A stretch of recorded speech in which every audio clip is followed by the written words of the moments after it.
Thank you for subscribing.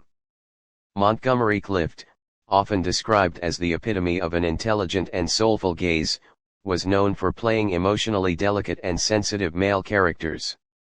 Born on October 17, 1920 in Omaha, Nebraska, USA, his full name was Edward Montgomery Clift.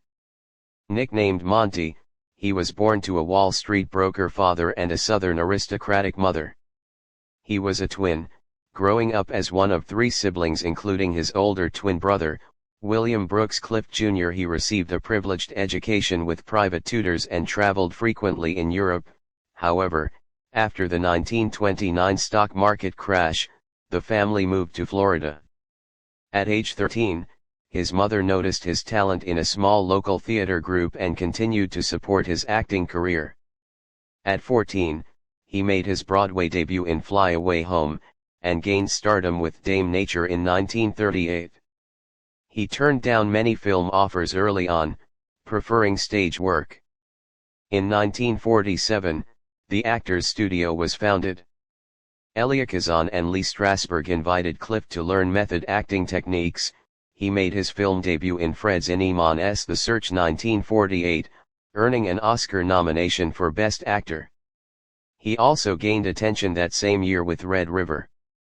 His nuanced performances introduced a new masculine ideal, different from traditional Hollywood heroes. He is considered one of the first method actors in classical Hollywood. Many credit him, not just as one of the first method actors, but as the one who quietly paved the way for others, like Brando and James Dean, to follow. Notably, at age 22, he met Russian acting coach Myra Rostova, whom he leaned on heavily for support. Some co-stars complained that Clift would look off-camera toward Rostova instead of them.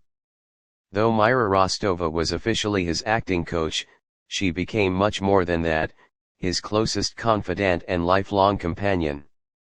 They even lived together for decades, and Clift trusted her with almost every major decision. Some said she was the only person who truly understood him, both as an artist and as a man, both professional and personal. He delivered brilliant performances in A Place in the Sun, From Here to Eternity, The Heiress, and Judgment at Nuremberg, earning 4 Oscar nominations in total. He was offered the lead in Billy Wilder's masterpiece Sunset Boulevard but declined. William Holden took the role instead and became a major star. Clift instead starred in The Big Lift, a Berlin airlift film, which was poorly received. In 1951, he solidified his stardom with A Place in the Sun, co-starring Elizabeth Taylor. He received another Oscar nomination, and many believed they were Hollywood's most beautiful couple, though his homosexuality was unknown at the time. He turned down iconic roles in Shane, Alan Ladd, and Rio Bravo, Dean Martin, which later became Western classics. Clift never married and his homosexuality was revealed posthumously. He dated Roddy McDowall for about 2 years and remained friends afterward. Jennifer Jones, wife of producer David O. Selznick, was infatuated with Clift, but was heartbroken upon learning he was gay. In From Here to Eternity, Clift played a private who abandoned boxing due to trauma.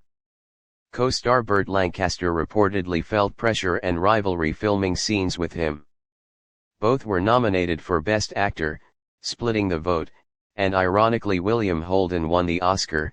In 1956, he suffered a near-fatal car accident after leaving a party at Elizabeth Taylor's house. He had taken sedatives and crashed into a pole. He had his jaw wired shut and underwent reconstructive surgery, but his previous beauty was never fully restored. Due to constant, severe pain, he became dependent on alcohol and painkillers. Concerned for his friend, Marlon Brando even accompanied Clift to Alcoholics Anonymous meetings. Yet as the years passed, and the pain from his accident worsened, Clift became more withdrawn. Some directors found him too unpredictable to cast. Others simply didn't know how to handle his emotional intensity. By the early 1960s, Clift was still acting, but the roles were fewer. Still, those who worked with him during this period often recalled his unmatched focus and vulnerability. even in the smallest roles, and the man who once redefined masculinity on screen was slowly being forgotten by the industry he helped transform. He nearly lost his role in Raintree County, but Taylor insisted he stay. Audiences flocked to see his pre- and post-accident face. To help restore his career, Taylor used her influence to get him cast in her film Suddenly, last summer, the only actor she ever did that for. Director Joseph L. Mankiewicz complained about Clift, prompting Katharine Hepburn to confront him in Clift's defense. In Judgment at Nuremberg, he had less than 10 minutes of screen time, but still earned another Oscar nomination for Best Supporting Actor. He starred in The Misfits with Clark Gable and Marilyn Monroe. All three passed away not long after. In July 1966, at his New York home, his assistant Lorenzo James asked if he wanted to watch The Misfits airing on TV. Frustrated, Clift refused flatly, saying he didn't want to watch it. Just hours later, on July 23, 1966, he died of a heart attack at age 45. Even after his tragic death, Montgomery Clift's legacy lived on. Many directors and actors cited him as a pioneer who redefined screen acting. Film historians often wonder how the cinematic landscape might have shifted if he had accepted roles in classics like On the Waterfront or The Bridge on the River Kwai. His best friend, Elizabeth Taylor, once said in an interview, "He was the most beautiful soul I had ever met. I would have done anything to protect him." Even as his face changed after the accident, audiences still lined up to see the depth of emotion in his performances. To this day, Clift remains a haunting reminder of Hollywood brilliance shadowed by personal pain, a rare star who burned too brightly, too briefly. His life was a paradox, celebrated yet misunderstood, adored yet isolated, and that paradox remains the key to his enduring mystique.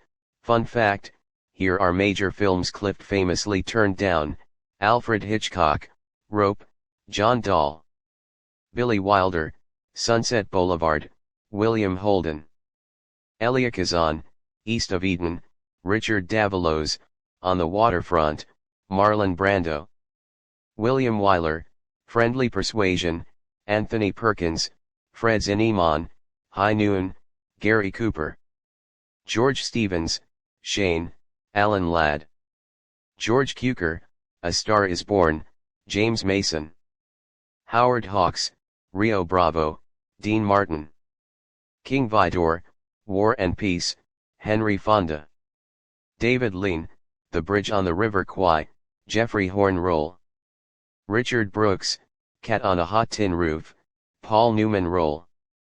Thank you for watching.